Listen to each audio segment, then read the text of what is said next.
Bawat subdivision may clubhouse. So ito clubhouse ng Victoria Villas, Metro Manila Hills.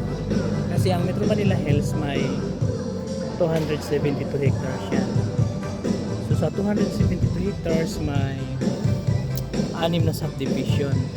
So sa 6 na subdivision may clubhouse bawat subdivision at may sariling gate na rin yan.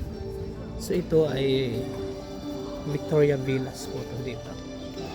Yan, Victoria Villas. So ito yung clubhouse ng Victoria Villas. Ayan ang mga magpa-practice ngayon ng para sa party. Okay. So hindi pa to siya na-open yung clubhouse na to. Inaayos pa lang kasi pag na-open to laging busy na to dito. Yan.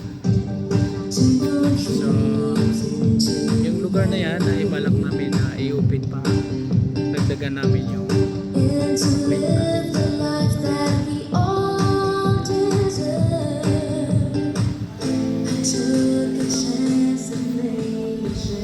So mura lang dito, no?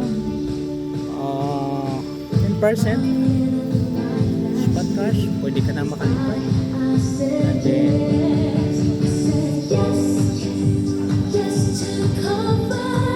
80%, 90% pwede na in-house bank financing at saka pag-ibig. May pag-ibig rin siya ang payable. Okay.